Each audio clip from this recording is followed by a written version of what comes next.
Some recent trade rumors are linking the Denver Broncos to a former number 4 overall pick at tight end.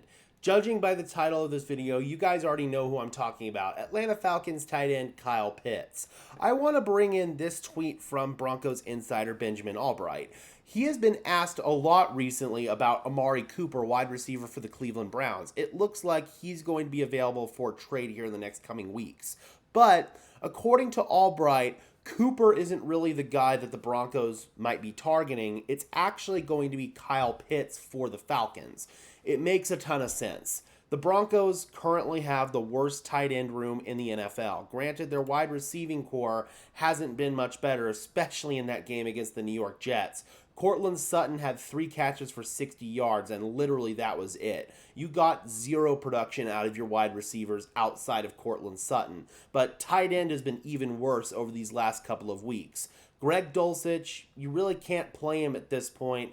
The drops, it's just not working for Greg Dulcich right now. So at this point, the Broncos have pretty much moved on from Dulcich. He only got 10 snaps in the game against the Jets. Adam Troutman, I've said it before, I'll say it again. He's the definition of mid. He's a jack of all trades, master of none. Doesn't really do one thing particularly well. Lucas Kroll, the team's not even confident enough to play him right now over Greg Dulcich. I think that speaks volumes. And we haven't even seen Donald Parham yet.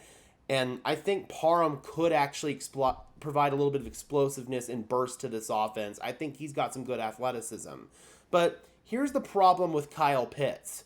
He is essentially the same exact player as all of these guys. He's basically another Greg Dulcich, another Lucas Kroll, another Donald Parham. He's another athletic tight end that can't really play in line. You can't play him as a blocker. He can't hold up in those situations. He's essentially a glorified big slot receiver. I want to bring in the stats from Kyle Pitts here. He was shut out in yesterday's game against the New Orleans Saints. 0 catches for 0 yards. And he hasn't really fared much better this entire season. He's only had 8 catches for 105 yards in 4 games. That's not great, Bob. You look at his stats from the last couple of years, the excuse previously was, Arthur Smith just didn't know how to use him properly. Well, now he's got a different offensive coordinator in there calling plays, and still he is not producing. So I think this is more of a Kyle Pitts problem than an Atlanta Falcons problem. 667 receiving yards in 2023, 356 receiving yards in 2022 before he went down with a season-ending injury. He just has not produced since his rookie season in 2021. And at this point in time, the Falcons look like they might be ready to move on from Kyle Pitts. And if I'm the Denver Broncos, I might be interested, but I'm not going to be interested if it's going to be more than like a 6th round pick, quite frankly. I don't think Kyle Pitts has much to offer this team than what they already have on their roster with guys like Donald Parham, with guys like Lucas Kroll, who probably should see playing time, both of those guys, and then Greg Dulcich, Adam Troutman. I just don't see much of a difference between Kyle Pitts and those players. Yes, Kyle Pitts has that first-round pedigree, but to this point, he has shown no more promise or basically production than what we've seen out of the Broncos' current tight end room. So for me, it's basically adding on to the same problem the Broncos already have. They wouldn't have a true inline tight end that can play as a blocker.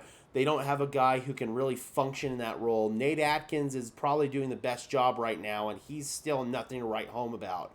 The Broncos have big-time issues at this position. I'll say it again, man. They could have solved it last year, or they could have solved it this past draft when they drafted Troy Franklin. They traded up to draft Troy Franklin, and there were starting caliber tight ends on the board still in that draft. And the Broncos pivoted in a different direction. Franklin hasn't produced for you, and your tight end room is still the worst in the NFL. The Broncos need to figure something out at this position, but I don't think Kyle Pitts is going to be the save-all that some people here in Broncos country think he would be. There's a reason why this man is flamed out in Atlanta. It's because he's not a tight end. He's a glorified slot receiver. If teams were to realize that and maybe change his position, then yeah, maybe something would be there with Kyle Pitts. But until that happens, then I don't see the value in bringing in Pitts. The Broncos wouldn't want to transition him to wide receiver. They've got a guy on the roster already in Greg Dulcich who was a prime candidate for that, and they still haven't done it. So, I don't know, man. I don't want to bring in another Greg Dulcich, another Lucas Kroll, another Donald Parham, and at this point in time, that's essentially what Kyle Pitts is. The Broncos need to address the tight end position in the draft this coming year because right now it's not working. It is not working at all, and Kyle Pitts is not going to solve that problem. All right, Broncos country, let me know in the comment section below. Do you guys think that Kyle Pitts would be an efficient solution to the Denver Broncos tight end woes? Drop those comments down below, guys. I would love to hear your thoughts as always. Be sure to leave a like on this video as well as subscribe and ring the bell so these videos appear in your notification feed. I would really appreciate it, guys. Those are both free and easy ways to show your support. It helps tell YouTube's algorithm to push us out and helps us get seen by more and more members of Broncos country just like you and me.